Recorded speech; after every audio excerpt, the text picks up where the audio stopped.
സംസ്ഥാനത്ത് അതിതീവ്ര മഴ തുടരും എന്ന കേന്ദ്ര കാലാവസ്ഥാ വകുപ്പ് 8 ജില്ലകളിൽ റെഡ് അലർട്ട് പ്രഖ്യാപിച്ചു. ബംഗാൾ ഉൾക്കടലിലെ അതിതീവ്ര ന്യൂനമർദ്ദവും പടിഞ്ഞാറൻ കാറ്റിന്റെ ശക്തി വർദ്ധിച്ചതും കാലവർഷത്തെ സ്വാധീനിക്കും. മഴക്കെടുതിയിൽ സംസ്ഥാനത്ത് ഇന്ന് 2 പേർ മരിച്ചു.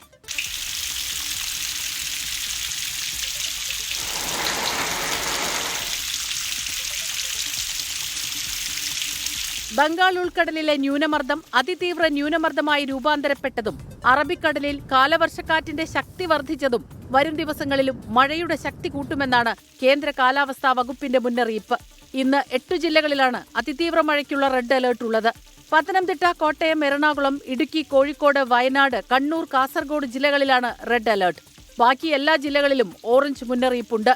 കേരള, കർണാടക തീരങ്ങളിൽ ജൂൺ 1 വരെയും ലക്ഷദ്വീപ് തീരത്ത് ജൂൺ 2 വരെയും മത്സ്യബന്ധനത്തിന് വിലക്കുണ്ട്. ഉയർന്ന തിരമാലയ്ക്കും കള്ളക്കടൽ പ്രതിഭാസത്തിനും സാധ്യതയുള്ളതിനാൽ കടലോര മേഖലയിലെ 5 ജില്ലകളിൽ റെഡ് അലർട്ടും പ്രഖ്യാപിച്ചിട്ടുണ്ട്. തിരുവനന്തപുരം, കൊല്ലം, ആലപ്പുഴ, എറണാകുളം, തൃശൂർ ജില്ലകളിലാണ് റെഡ് അലർട്ട്.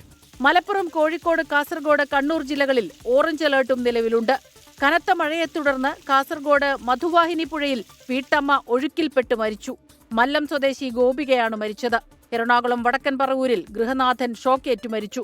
കനത്ത മഴയെ തുടർന്ന് വൈദ്യുതി വിച്ഛേദിക്കപ്പെട്ടത് പരിശോധിക്കുന്നതിനിടയിലാണ് അറപ്പാട്ട് വീട്ടിൽ വേണുഗോപാൽ ഷോക്കേറ്റു മരിച്ചത്. 24 തിരുവനന്തപുരം.